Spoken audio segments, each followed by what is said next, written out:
범죄와의 전쟁 죄와벌 19, 12 공개합니다. 영국 최악의 납치 사기꾼. 2003년 영국. 무고한 두 여성을 납치해 10년 동안 감금, 그리고 학생들에게 약 100만 파운드, 무려 한화 16억 원에 달하는 거액을 갈취한 범죄자 로버트 핸디 프리가드가 체포됐는데요. 사이비 교주 뭐 이런 거예요? 그러게 뭔데 저래. 어떻게 이렇게 오랫동안 가둬두고 돈을 뺏어? 1992년 영국 슈롭서 타운에서 바텐더 겸 자동차 판매 영업사원으로 근무한 프리가드는요, 근무 중 친해진 학생들에게 사실 내가 MI5 정보요원인데 말이야. 너 테러 대상이 됐어. 살고 싶으면 내 말만 들어.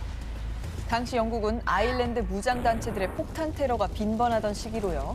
프리가드는 테러의 위협에서 지켜주겠다며 학생들에게 접근, 목숨을 지키기 위해선 돈이 필요하다고 속여서요. 무려 한화 16억 원에 달하는 거액을 갈취한 겁니다. 심지어 두 명의 여성은 프리가드의 제안에 따라 그의 은신처로 이사. 여기서 나가면 죽을 수도 있어. 그러니까 여기 얌전히 있어야 돼. 프리가드는 테러의 공포에 휩싸인 그녀들을 세상과 완전히 단절되도록 통제했고요. 그 사이 한 여성은 프리가드와의 사이에서 두 명의 자녀까지 낳았습니다. 야, 진짜. 사이비 교주도 그거 아니었다고? 이건 뭐냐 또. 완전히 가스라이팅이네. 이처럼 끔찍한 범행을 저지른 프리가드는 2003년 또 다른 피해자 가족의 신고로 대대적인 수사 끝에 체포됐는데요. 그런데 정말 충격적이게도 치열한 법정 공방 끝에 프리가드는 2007년 무죄를 선고받았습니다. 뭐야? 이건 또 뭐예요? 프리가드에게 납치 감금됐다가 10년 만에 구조된 피해자들은요. 제가 납치를 당했었다고요?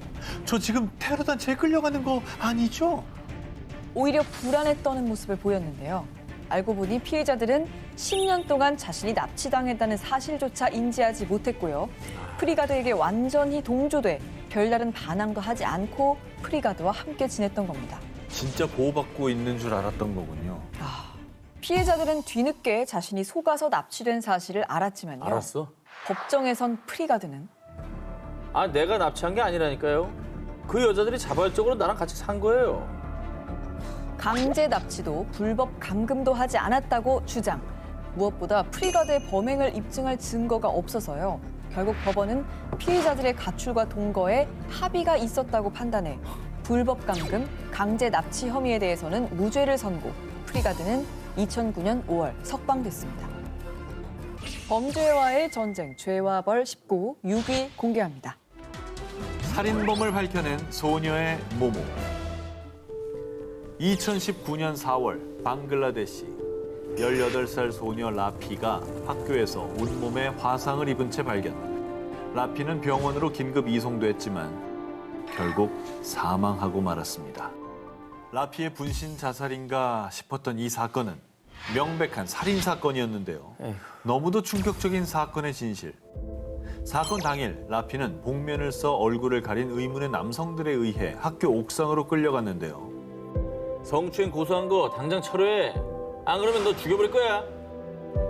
2주 전 학교 교장에게 성추행당해 고소를 했던 라피. 범인들은 라피에게 교장에 대한 성추행 고소 철회를 강요한 겁니다. 하지만 라피가 끝까지 응하지 않자 그들은 라피의 몸에 등유를 끼얹고 불을 질러버렸는데요. 그렇게 그들은 라피의 죽음을 분신 자살로 위장하려 했습니다. 너무 화가 나요. 범인이 어쨌든 자살로 위장을 하려고 그 짓을 벌인 건데 네. 범인은 잡았어요? 가까스로 구조돼 병원으로 이송된 라피가 죽음에 직면한 순간에 남긴 이것이 법정에서 증거로 채택, 범인들이 법의 심판을 받게 된 것인데요. 라피가 사망 직전에 남긴 결정적 증거. 교장 선생님이 절 성추행했어요. 이 일로 전 죽겠죠. 온몸이 불에 타는 끔찍한 고통을 겪은 라피. 하지만 범인을 밝히기 위해 그 엄청난 고통을 겨우 견뎌내고 죽음 직전 자신의 목소리를 휴대폰에 녹음, 증언을 남겨놓은 겁니다. 그렇구나. 이후 비록 라피는 사망했지만 라피가 남긴 증언을 토대로 경찰이 수사에 나섰고요.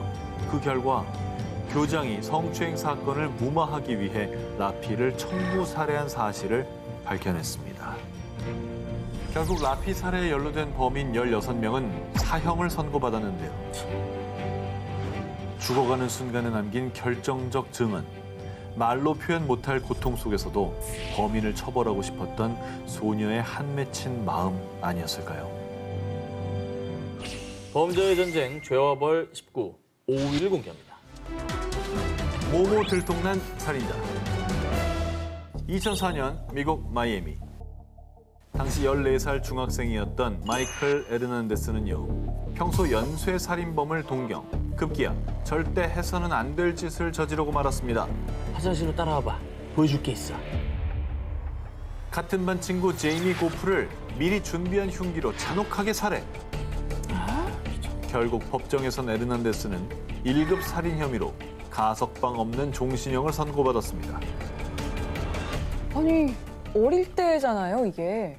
어떻게 이렇게 끔찍한 범죄를 저질렀을까요? 아, 근데 피해자도 너무 가엾고. 그런데 2012년 미성년자에게 가석방의 기회를 주지 않고 종신형을 선고할 수 없도록 법이 개정되면서요. 복역 중이던 에르난데스에게도 재심의 기회가 주어졌습니다. 그렇게 2016년 다시 법정에 선 에르난데스. How senseless it was because he was always such a good friend to me. And I wanted to apologize to his family, to his mother.